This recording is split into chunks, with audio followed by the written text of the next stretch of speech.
Sir வணக்கம் sir. Good bad ugly படம். இந்த குட் பேட் அக்லி படத்தை பற்றி நம்ம நிறைய பேசியிருக்கோம். டீசரு, ட்ரெய்லர் இதெல்லாம். இப்போது ஆடியன்ஸ் ரெஸ்பான்ஸ் எப்படி இருக்குது? ட்ரேட் வட்டாரங்களில் இந்த படம் வந்து எந்த அளவுக்கு ப்ராஃபிட்டபுளாக போகுது சார்? நாம் இப்போ பேசுகிற இந்த நிமிஷம் 4வது நாள்னு நினைக்கிறேன். Okay sir. படம் நல்லா போயிட்டுருக்கு. எல்லா தியேட்டர்களுமே ஃபுல்லாக இருக்குது. நகரங்களில் கொஞ்சம் நகரங்களை தாண்டி போனோம்னா சில இடங்களில் குறைவாக இருக்குது. மற்றபடி வந்து இந்த படம் வந்து ஒரு வெற்றி பட லிஸ்ட்டில் தான் வந்திருக்கு. இன்னும் அடுத்தடுத்த நாட்கள் இருக்குது. ஒருவேளை ஃபேமிலி ஆடியன்ஸ் உள்ளே வந்து இதே கூட்டம் மெயின்டைன் ஆச்சுன்னா இந்த படம் வந்து ஒரு மிகப்பெரிய வெற்றி படமாக மாறும். மைத்ரி மூவி மேக்கர்ஸ் ஒரு சக்ஸஸ் மீட்டில் இது எங்களுக்கு வந்து ஒரு ஹியூஜ் பிளாக் பஸ்டராக அமைஞ்சிருக்கு அப்படிங்கிற ஒரு அனௌன்ஸ்மெண்ட் ஒன்று கொடுத்துருக்காரு. ஸோ தயாரிப்பாளர் தரப்பில் இது ஒரு நல்ல லாபகரமான படமாக அமைஞ்சிருக்கா சார்? ஆமாம், கட்டாயமாக. இன்னொன்று வந்து தமிழ் திரையுலகத்தை பொறுத்த அளவுக்கு மைத்ரி மூவி மேக்கர்ஸினுடைய வரவு வந்து ஹீரோக்களுக்கு பெரிய கொண்டாட்டமாக இருக்குது. ஏன்னா இப்போ அவங்க கேட்குற சம்பளத்தை விட இன்னும் 1 மடங்கு அதிகமாக கொடுத்து அவங்கள புக் பண்ணுற வழக்கம் Mythri movie makers and KVN இந்த மாதிரி நிறுவனங்களுக்கு இருக்குது. ஒரு புறம் இங்கே இருக்கிற தயாரிப்பாளர்களுக்கு என்னடா அது அங்கேருந்து வந்து இப்படி டார்ச்சர் பண்ணிகிட்டு இருக்காங்களேன்னு ஒரு பக்கம் தோணினால் கூட அவங்க வந்து தொடர்ந்து தமிழ்நாட்டில் கால் ஊன்றுவதற்கு இது போன்ற வெற்றிகள் தேவைப்படுது அவங்களுக்கு. அந்த வகையில் குட் பேட் அக்லி வந்து மைத்ரி மூவி மேக்கர்ஸுக்கு ஒரு மிகப்பெரிய ஜாக்பாட்டாக கூட இருக்குதுன்னு சொல்லலாம். அடுத்தடுத்து இன்னும் பெரிய பெரிய நடிகர்கள் யாரெல்லாம் இருக்காங்களோ அவங்க எல்லாரையுமே அவங்க வந்து வலைக்குள்ளே கொண்டு வந்துட்டு இருக்காங்க. இயக்குனர்களையும் அவங்க வளைக்க ஆரம்பிச்சிருக்காங்க. இப்போ லோகேஷ் கனகராஜ் எல்லாம் ரொம்ப ஆரம்பத்திலேயே மைத்ரி மூவி மேக்கர்ஸ்ட்டை கமிட் ஆனார். நடுவில் வந்து அவர் கொஞ்சம் பிஸியாக இருக்கேன், நம்ம பிறகு பண்ணலான்னு சொல்லி அட்வான்ஸை திருப்பி கொடுத்துட்டதெல்லாம் தகவல் இருக்குது. இப்போ என்ன பண்ணுவாங்கன்னா, இந்த வெற்றிக்கு பிறகு லோகேஷ் கனகராஜை திரும்பவும் கூப்பிட்டு, சார் உங்கள் சர்க்கிளில் யார் ஹீரோ இருக்காங்களோ அவங்களோட வாங்க, சேர்த்து இந்த பசுவும் கன்றுமா கூப்பிட்டு வருவாங்க ஊரில். ஸோ அந்த மாதிரி பசுவும் கன்றும் இயக்குனரும் ஹீரோவுமா சேர்ந்து வாங்கன்னு கூட கூப்பிட்றதுக்கெலாம் நிறைய வாய்ப்புகள் இருக்குது. அதான் ஒரு பட நிறுவனம் நம்பிக்கையோடு வரும்பொழுது அந்த நம்பிக்கையை காப்பாற்றுவது மாதிரி படங்கள் எடுக்கணும். ஆதிக் ரவிச்சந்திரன் மீது நிறைய விமர்சனங்கள் இருக்குது. இந்த படத்தை பொறுத்தளவுக்கு சோஷியல் மீடியாவில் நீங்கள் போய் பார்த்தீங்கன்னா நிறைய எழுத்தாளர்கள், விமர்சகர்கள் எல்லாருமே வந்து ரொம்ப கடுமையாக திட்டுறாங்க அவரை. இப்படி ஒரு தவறான முன்னுதாரணத்தை நீங்கள் கொடுத்துட்டியா, தமிழ் சினிமா எப்படி உருப்பணுங்கிற அளவுக்கு கேள்விகளை கேட்குறாங்க. பட்டு எல்லாத்தையும் தாண்டியது வெற்றி. நீங்கள் 1000 விமர்சனங்கள் வச்சா கூட தியேட்டருக்கு கூட்டத்தை வர வைக்கிறது தான் பெரிய சவால். அந்த சவாலில் அவர் ஜெயிச்சிட்டார். ஸோ அதனால் அவருக்கு அடுத்தடுத்து படங்கள் கிடைக்கும் பொழுது அவர் மீதான விமர்சனங்களே துடைக்கப்படும் நான் நம்புகிறேன்.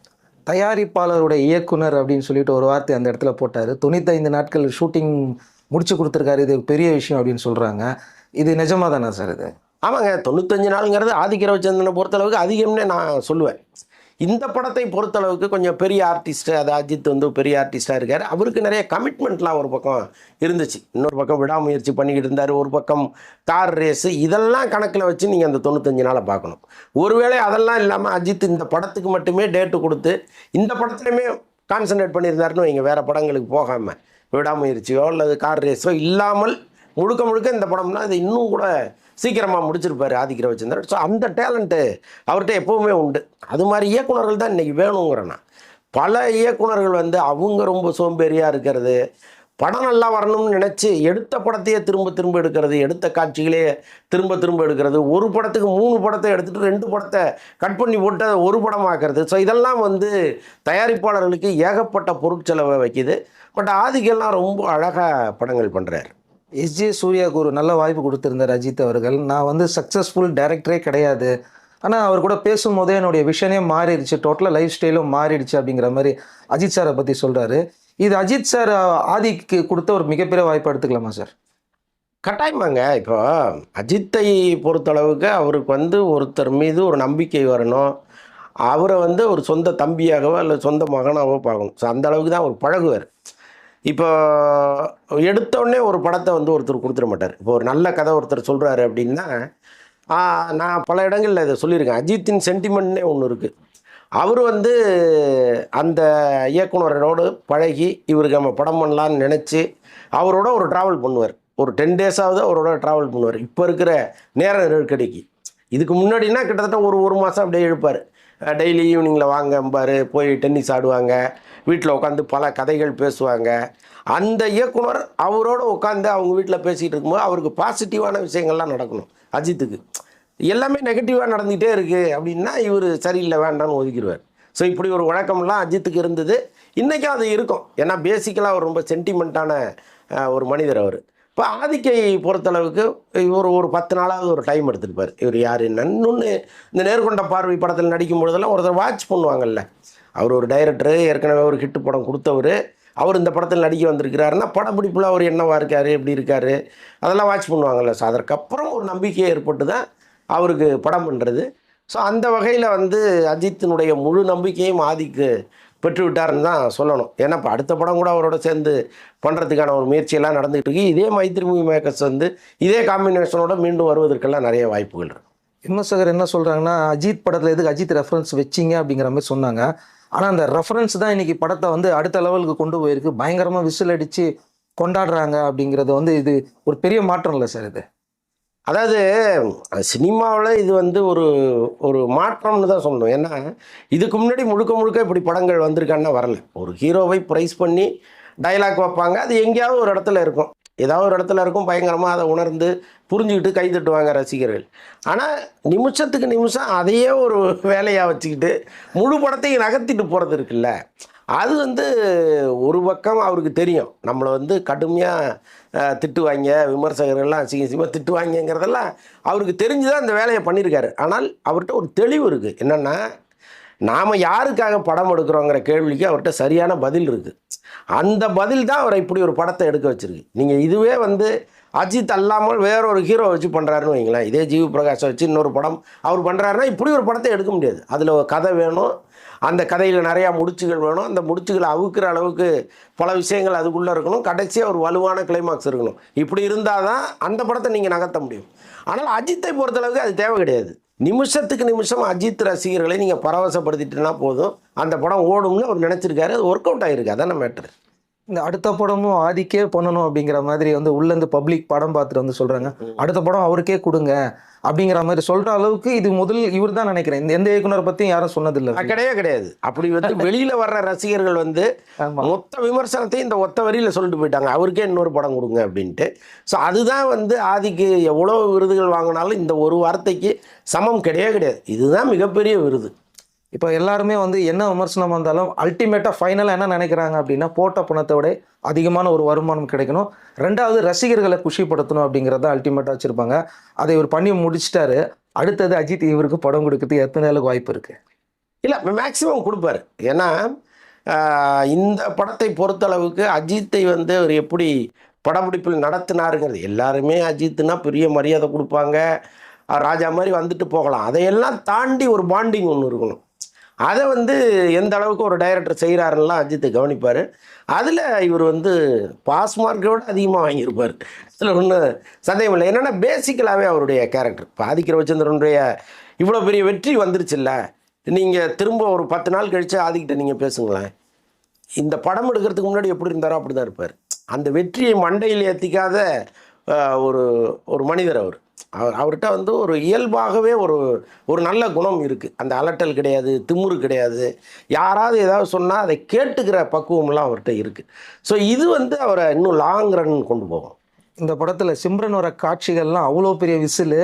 ஸோ சிம்ரனுக்கும் வந்து பார்த்தீங்கன்னா ஒரு கம்பேக் மாதிரியே சொல்லலாம். குறைந்த காட்சிகள் வந்தாலும் அவங்களுக்கு பெரிய அளவுக்கு ஸ்க்ரீனில் கொண்டாடிட்டாங்களே சார் ரசிகர்கள். ஆனால் அந்த கேரக்டர் இருக்குல்ல, வாலியில் இருந்த ஒரு கேரக்டரை இத்தனை வருஷம் கழித்து கொண்டு வந்து இதுக்குள்ளே நுழைக்கிறது, அதை பொருத்தமாக பண்ணுறதுங்கிறது தான் இதில் வந்து ஆதிக் பண்ண முக்கியமான விஷயம்.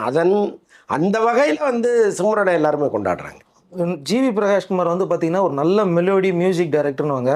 இதில் பார்க்கும்போது ஜிவி வேற மாதிரி இருக்காரு, பயங்கரமாக போட்டிருக்காரு மியூசிக்கு. இது வரைக்கும் ஜிவி நம்ம இப்படி பார்த்ததே கிடையாதுன்னு சொல்லிட்டு பல பேரும் சொல்கிறாங்க.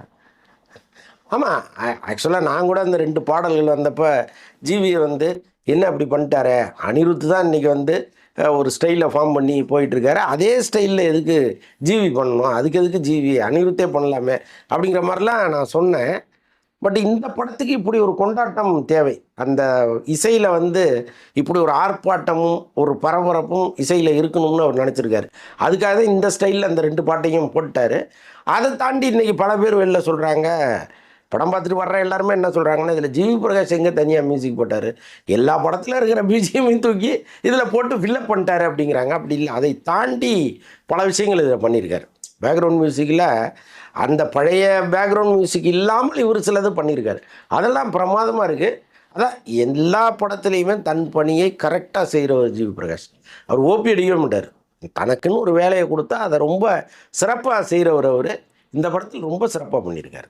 ஆதிக் படத்துல வில்லன்கள்னால பேசப்படுற வில்லனா இருந்தாங்க. இதுல அர்ஜுன் தாஸ் பார்த்தவங்க எல்லாருமே நிஜமாவே ரொம்ப பிரமாதமா பண்ணியிருக்கிறாருன்னு சொல்லிட்டு இப்போ அர்ஜுன் தாஸ்க்கும் ஒரு நியூ கேட் ஓப்பன் ஆயிருக்குல்ல சார்? கட்டாயமாங்க.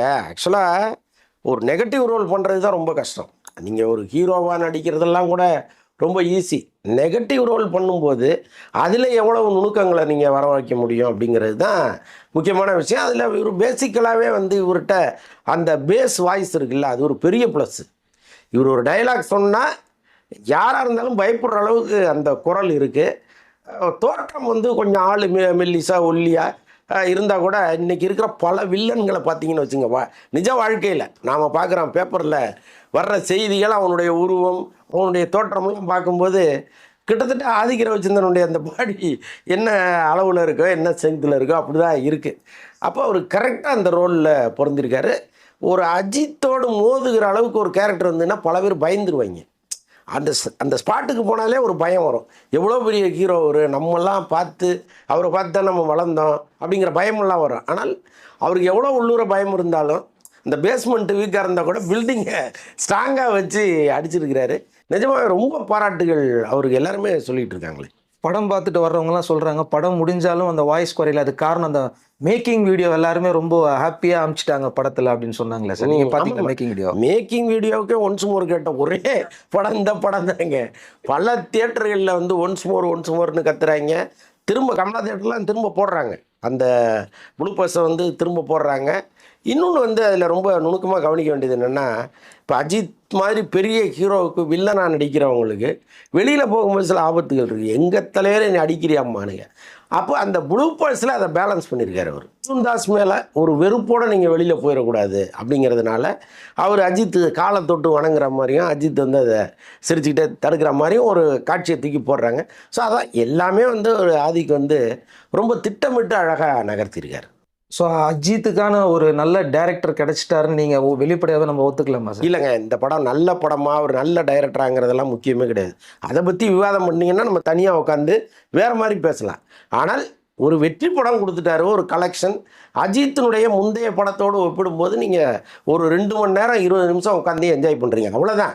இதில் கதை இருக்கா, திருப்பம் இருக்கா, இது ஏன் வந்துச்சு, அது தப்பாக இருக்கே அப்படிங்கிறதெல்லாம் வேறு விமர்சனம். அது இப்போ தேவையில்லைன்னு நான் நினைக்கிறேன். ஏன்னா சினிமா இருக்கிற நிலைமைக்கு இன்றைக்கி ஒரு படம் சந்தோஷமாக ஓடுறதே பெரிய விஷயமா இருக்குது. இதில் வந்து நான் அந்த ரிஸ்க் எடுக்கிறேன், இந்த ரிஸ்க் எடுக்கிறேன், இந்தியாவிலேயே இல்லாத அளவுக்கு நான் ஒரு படத்தை எடுக்கிறேன்லாம் பேசவே கூடாது. இது பிஸ்னஸ் முழுக்க.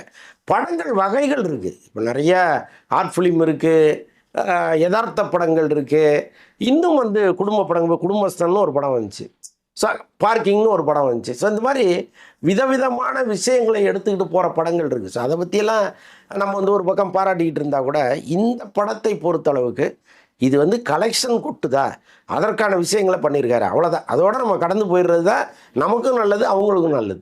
ஓகே சார், தமிழ் புத்தாண்டு நல்வாழ்த்துக்கள். இவ்வளோ நாள் எங்களோட நேரம் ஒதுக்குறது ரொம்ப நன்றி சார். நன்றி.